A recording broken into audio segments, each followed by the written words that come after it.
चलिए, आज मैं आप सबको ना एक कहानी सुनाने वाली हूं, सच्ची वाली कहानी। एक ऐसी कहानी जो सिर्फ मेरी याद नहीं, मेरा दिल का हिस्सा बन गई है और इतने दिल के करीब है कि मुझे लगा मैं आप सबके साथ शेयर करूं। मेरी एक ऐसी मुलाकात जो मैं कभी भी भूल नहीं सकती हूं। आप सब जानते ही हैं कि मैं साड़ीज कलेक्ट करती हूँ, मतलब मेरे पास इतनी सुंदर सुंदर साड़ीज है और आप सब इंस्टाग्राम में देखें। सच कहूँ तो जहां भी मुझे मौका मिलता है बस मैं अच्छी साड़ीज ढूंढती रहती हूँ। ऐसे ही एक दिन साड़ी ढूंढते ढूंढते मैं एक गांव में गई। ठीक है, एक छोटा सा विलेज था। वहां मैं एक बुजुर्ग जन को देखा कि मैं वो एक साड़ी बुन रहे थे बड़े ही प्यार से, और वो कोई मामूली साड़ी नहीं थी, वो एक बहुत ही सुंदर जामदानी बुन रहे थे। उसे देख के ऐसा लगा कि बस मैं जैसे रुक गई, मैं वहां से मूव ही नहीं कर पाई। और वो जामदानी साड़ी आपको पता है कौन सी? आपको पता है, मैं वो साड़ी छोड़ती तो नहीं। मैंने उनको बोला ये साड़ी मुझे चाहिए, और वो साड़ी कौन सी थी पता है? वो ये वाली साड़ी थी। मतलब ओ माय गॉड, जब वो बुन रहे थे ऐसा लगा कि मेरी धड़कनें इस साड़ी पे अटक गई थी, इतनी सुंदर। और फिर क्या था, मैं अपने आप को रोक ही नहीं पाई, बस सीधा उनके पास गई और जाकर उनके बगल में बैठ गई। और उस पल में मुझे सच में ऐसा लगा जैसे मैं वहां सिर्फ साड़ी देखने, साड़ी लेने नहीं गई थी, कुछ महसूस करने के लिए गई थी, या ये एकदम डेस्टिन था। मुझे कुछ तो उस पल में हुआ था जो मैं आप सबको बिल्कुल शब्दों में शायद समझा ही नहीं पाऊंगी। जैसे ये मुलाकात मेरे लिए लिखी गई थी, इट वाज फुली डेस्टिन्ड। मैंने उनके पास जाके पूछा, बाबा आपने साड़ी बुनना शुरू कब किया? तो वो थोड़ा मुस्कुराए और बोले कि मैं जब खुद 13 साल का था, I mean 13 years old।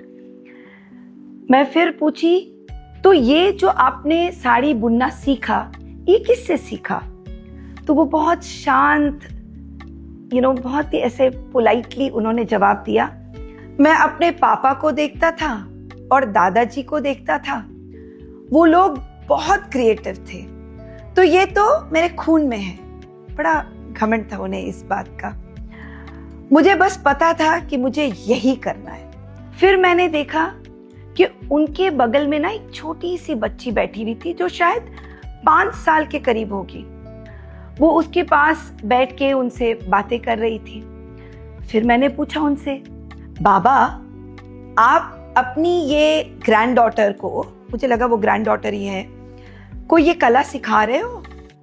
तो वो एकदम से बोले नहीं। और पता है, बस इतना कहने में उनकी आवाज में एक बहुत दर्द, पता नहीं अजीब सा एक टोन चेंज हो गया। मैंने पूछा क्यों बाबा?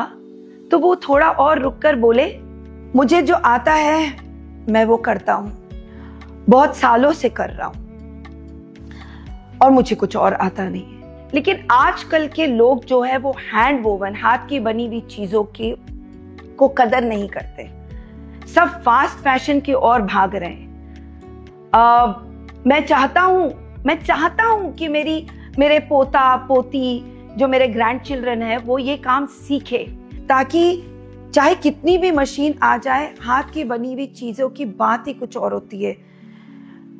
लेकिन जब कोई हाथ की बनी हुई चीज लेगा नहीं तो ये किसके लिए बनाएंगे और कैसे अपनी जिंदगी गुजारेंगे? उस एक लाइन ने मुझे अंदर तक हिला दिया। मुझे लगा कि वाकई में आप सोचो कि ये अपने नेक्स्ट जनरेशन को इसलिए देना नहीं चाहते हैं क्योंकि इनको लग रहा है कि सब कुछ मशीन ले लेगा, हाथ की चीजों की वैल्यू नहीं रहेगी। तो ये जो आने वाली पीढ़ी है जो अगर हैंडलूम बनाएंगी तो वो कैसे सर्वाइव करेगी? फिर मैंने उनसे पूछा, बाबा वीविंग के अलावा, बिकॉज बहुत ऐसे हैवी फील कर रही थी, तो मैंने पूछा कि बाबा आपकी वीविंग के अलावा और आप क्या करते हो, आपकी हॉबीज क्या क्या है? तो वो हंसते हुए कहे कि बस मैं बुनता हूँ, मैं बुनकर हूँ तो मैं बुनता हूँ। अच्छा, उसके बाद रुक के उन्होंने कहा मैं गाना भी गाता हूँ। तो बड़ा अच्छा लगा ये सुन के। तो मैं बोली अरे वाह, तो क्या गाते हैं आप?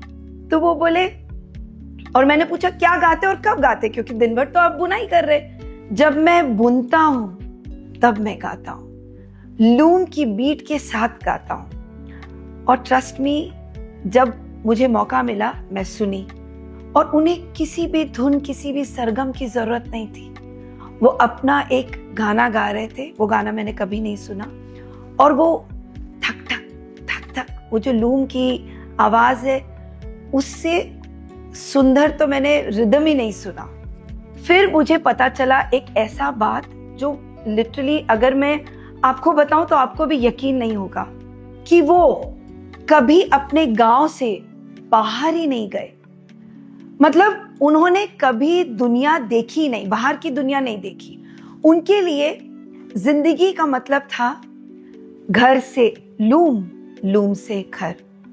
पिछले 50 सालों से बस उस पल मेरे दिल में कुछ तो हुआ।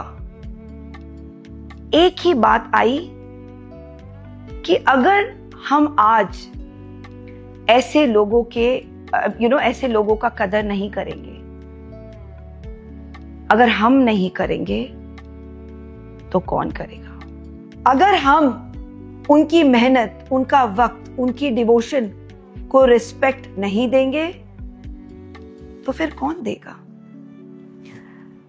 I mean, संभल जाओ, वक्त अभी भी बाकी है, संभल जाओ।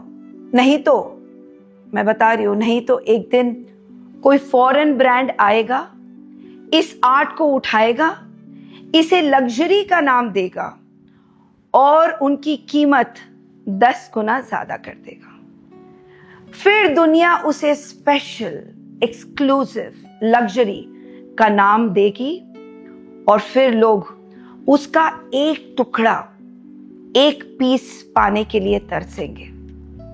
लेकिन हैंडलूम साड़ीज ना, मैं हूं जब तक हैंडलूम साड़ीज के साथ ऐसा कभी नहीं होने दूंगी, और होना भी नहीं चाहिए।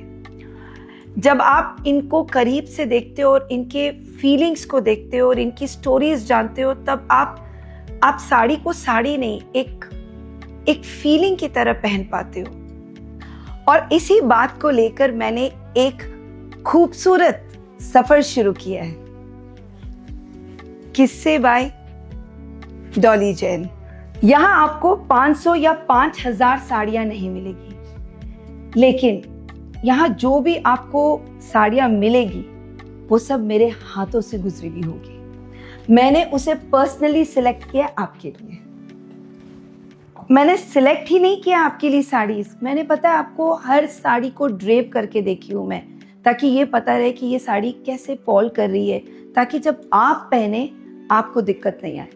इनफैक्ट पता है, आप मुझे अपना पर्सनल साड़ी शॉपर भी कह सकते हैं। नहीं, सच कहूं तो मुझे टेक्निकल बातें नहीं आती, बॉब, वेफ्ट, ये धागा, ये गिनती, इतनी डिटेल्स मैं नहीं जानती। लेकिन मुझे एक चीज अच्छी तरह से मालूम है कि मैं साड़ी को महसूस कर सकती हूँ, और इसी वजह से ये एक स्पेशल जगह मैंने ये स्पेस बनाया है, जहां हर साड़ी ऑथेंटिक होगी, उसे टेस्ट किया गया होगा, उसे रिस्पेक्ट दिया गया होगा, और तभी वो आप तक पहुंची होगी। तो बस मैं इतना ही कहना चाहती हूँ आप सबसे, हैंडलूम साड़ीज को बचाइए, पहनिए, प्यार दीजिए, प्यार कीजिए, और अपने अपने किस्से खुद बुनिए।